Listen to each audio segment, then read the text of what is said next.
Shalom, Kal Halalim, La Yahweh Ba'ashem Yahushai, Ba'ashem Recha HaKodash.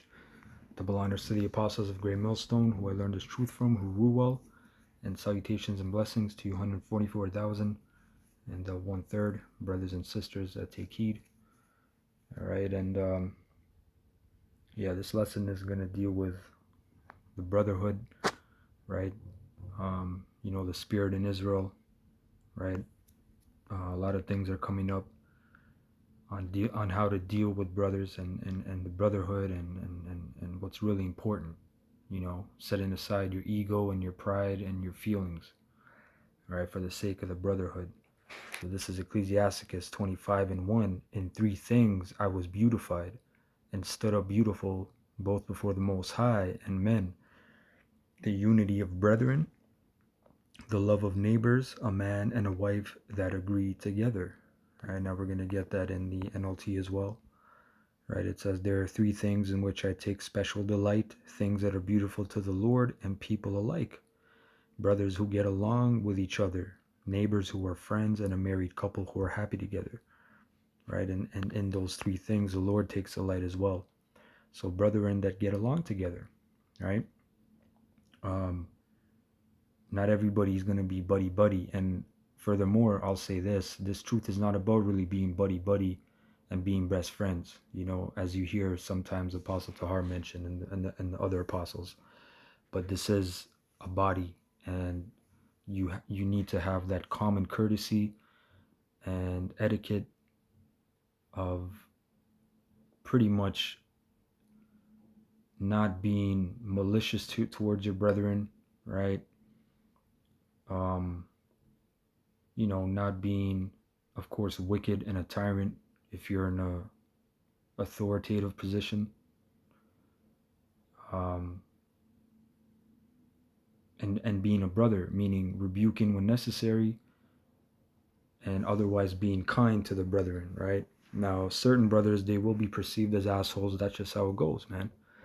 You're going to be, if you're rough, or if you're a brother that does rebuke and use that authoritative power as it should be, you might be perceived as an asshole, right? Which it just comes with the territory, comes with the job, right? But you have guys in this truth, because our camp, GMS Toronto, we've experienced this as well, where guys are just demons and you don't even know that they're demons, right? They're hanging out with you after camp. They're at the high holy days, they're laughing, they're drinking, they're having a good time. But meanwhile, these guys are taking notes. We had a guy like that, Kapayim, years ago, where he admitted, pretty much he wrote down a notes on brothers' offenses. This guy did this, and on this day, and this guy did that. All right, I got this account, right? And you don't even know that that's going on, that female nature is going on. You had brothers in the camp that couldn't salute a specific brother. Every time they saluted him, it was like, it was like swallowing nails. You know what I mean? Like, you just have that bitterness, that rust, that that old man not put away, and that's gonna cause a lot of problems, man. And you have a lot of things that happen. Brothers don't even know what's going on, right? Brothers don't even know what the hell's going on, and they're talking about things that they don't know what's going on about. This is let's get this, Ecclesiastes 7:1. Do no evil, so shall no harm come unto thee. Depart from the unjust, and iniquity shall turn away from thee. My son, sow not upon the furrows of unrighteousness, and thou shalt not reap them sevenfold. Right? Seek not of the Lord preeminence, neither of the king the seat of honor. Justify not thyself before the Lord. Well, I did this because I was right. That guy was a demon. This guy and this, and this person and that. Right? A lot of brothers can close themselves off from the brotherhood and just become bitter and lonely, so to speak, until they start seeing themselves indifferent, or different than the brother. You just look, you know what I mean? You just have this whole different mentality of, and then the demons enter your mind and pretty much start like the I was dying. The bishop, the elder bishop Ayathon, he said the demons start breakdancing in your mind, man. Right? Because, hey, we're not defenseless, right? We're not completely de- we're not completely immune from demons, right? And demons can slide their way up in there, man. That's what praying, constantly praying, and when you need to fasting and putting away meat and certain things, that's what that's all about, man. Right? When you need to do those things, right? And demons start breakdancing in your head, saying, "Hey, this guy's a demon. This guy did this, and this guy did that." Meanwhile, the body's working, man. The body's edifying. The body's doing what it's supposed to do. You're that member that's acting up and being a demon, and you're being used as a pawn by them demons, right? And that's not necessarily your fault. Some guys are demons, yeah. Like I said, some guys crept in unaware.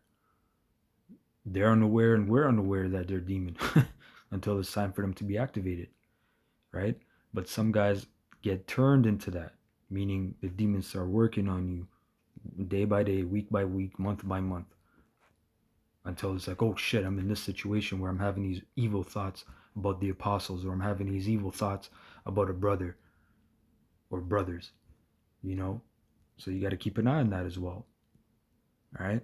Seek not to be judged, being not able to take away iniquity, lest at any time thou fear the person of the mighty and stumbling block in the way of thy uprightness. Offend not against the multitude of a city, and then thou shalt not cast thyself down among the people. Bind not one sin upon another, for in one thou shalt not be unpunished. Say not, the Most High will look upon the multitude of my oblations, and when I offer to the Most High power, he will accept it. So you're looking at all the things you're doing. Oh, I'm on the highways every week. I'm doing the videos. I'm doing 5 videos a week, 7 videos a week. I'm doing a video every day. I'm doing 2 videos every day. And then you're doing these, like that spirit of discord, man. Like I said, it starts with you and another brother. That's already the discord. It might be him and you that fall out. It might be just you that fall out, or it can just keep spreading into the camp. 4, 5, 6, 8 men. We've seen half camp splits before, you know, back in 2010, 11, around those times. You've seen men, a group of men fall. You've seen a big group of men fall, right? So this thing, it can be serious. That's why it must be treated as serious in its initial stage, right? Um,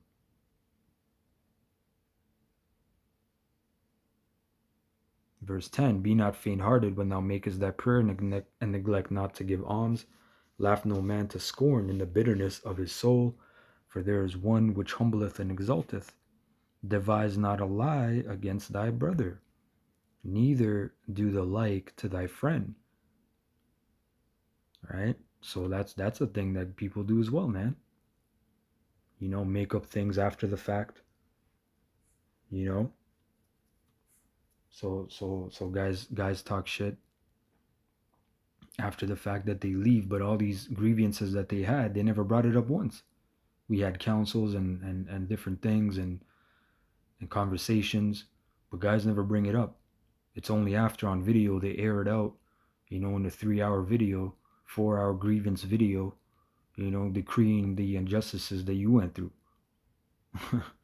Right? But not one peep. You didn't even know this guy was bottling this thing up inside him. Right?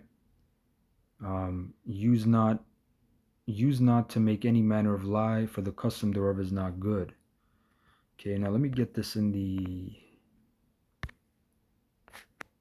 New Living Translation. This is Sirach 7:1. If you do no wrong will ever come to you. Do not plow the ground to plant seeds of injustice. You may reap a bigger harvest than you expect. Don't ask the Lord for a place of honor, or ask the king for an important position.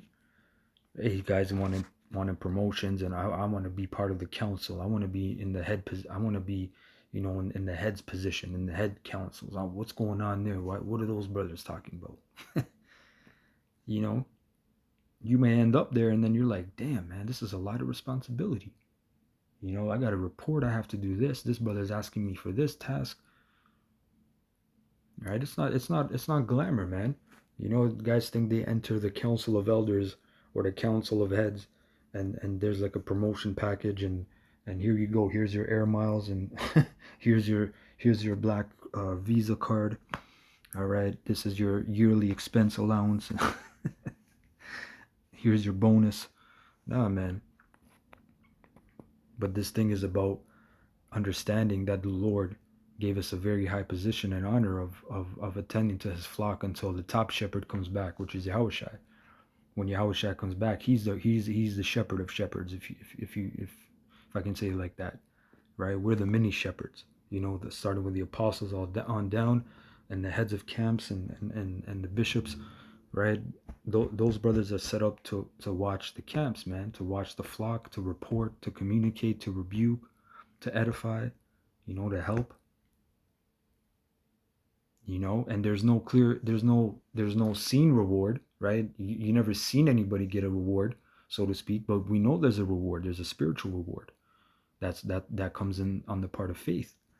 That's why, again, leaders, and it's scary, man. I'll say this, it's very scary, because when you think about it, the majority of the original heads of the camps that started in 09, or some camps I believe went out in 07 or 08 even, if I'm not mistaken, like the Atlanta and Dallas camp.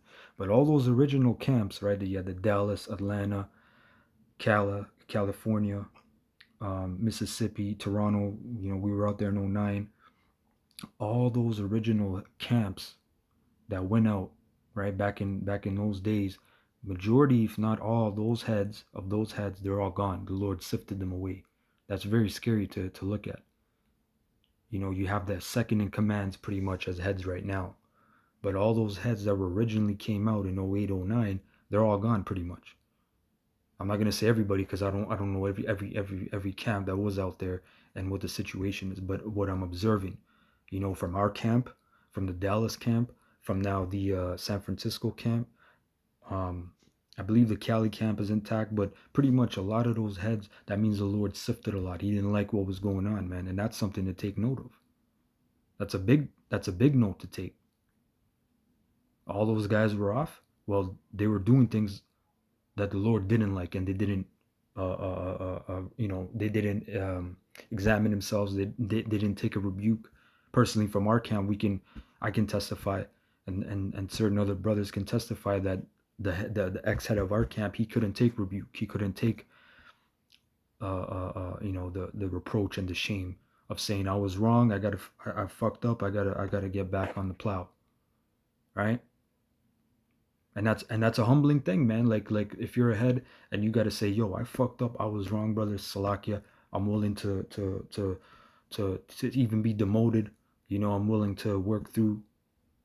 I'm willing for this brother to step up. Nah, man, you guys just, fuck you guys. You guys are wicked. You guys are just wicked. Fuck you. A lot of those guys. And where are they now? They're not doing the work. Hold on, if we're wicked, okay, all these things, but was this the truth? Was this ever the truth that you testified for? Were you confirmed that in your spirit that this is the truth, or no? All right. They were never confirmed in their spirit that this is the truth then, because you would have continued to prophesy. You would have still been on the highways. You would have still been making videos. But now, guess what? All those guys, where are you now? You're in the world, man. You're living a delusional life, because the recesses of your mind, the back parts of your mind are telling you, hey man, the chip, look, the chip and missiles and World War III, but you're still living your life through your frontal lobe and through your flesh and through your eyes, because you don't have the Holy Spirit on you. That's terrifying. That's in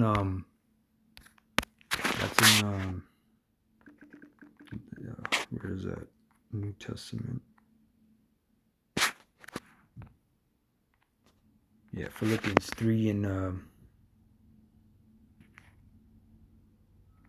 17. Brethren, be followers together of me, and mark them which walk so as ye have us for an example. For many walk, of whom I have told you often, and now tell you even weeping, Guys are bugged out, man. One of the brothers seen a brother that used to be in the camp. He was all bugged out, crying. Started crying, because they're convicted in their spirit, man. Right? And now tell you, even weeping, that they are the enemies of the cross of Mashiach, whose end is destruction, whose power is their belly, and whose glory is in their shame, who mind earthly things. Those guys on the outside that are walking around in the world right now, knowing that they're Israelites and this is the truth. And when they hear certain major news that's breaking out, oh shit, fuck, those guys, oh shit, oh, this is right, this prophecy. They know that, but they're weeping because they turned their back on the plow. They know that this is what they were supposed to be doing, and they have not been doing that for quite some years. Right? Whose God or powers their belly, meaning their flesh. They listen, right? Like they have the ads out. Obey your thirst. Obey your crave, your hunger. Right? When you're hungry, you eat. When you're in this mood, you're like an animal. You submit to your base instincts, to your lower instincts. You don't know how to discipline yourself. That's what that means. Right? So these guys mind earthly things now. So that's a hell of a spirit. Hey, that's a hell of a thing to lose a spirit. That's a great tragedy, man, to lose the Ruach HaKodesh. Now, where was I? This is verse 5. Don't try to convince the Lord that you are righteous or make a show of your wisdom before the king. Don't set your heart on being a judge unless you have the strength of character it takes to put an end to injustice. If you let yourself be influenced by someone in a position of power, your integrity will be damaged. Don't commit any crime against the general public, and don't disgrace yourself among your townspeople. Don't, if you know, even if you know you have a drinking problem or you get too turned, don't get too turned among brothers, man, especially if you're in a power of authority or a high position. Wine is a mocker, man. Right? You get too drunk, you say some stupid shit, you act some, retarded way, and then you black out. Younger brothers see that and they're like, "Oh man, what the fuck's going on?" You're the example, man. Because a lot of brothers are simple too. They look up at you too high, and that's not their fault. That's how you come in the truth, and oh man, the apostle this and elder this and this, right? But then you figure out, oh, these are just men, and you still honor them, of course, right? You still honor them, and you know that they have so much years of experience and all that. I'm not discrediting anything like that. I'm just saying that high standard you put people in the beginning, the extra high standard, I'll say, or extra high position.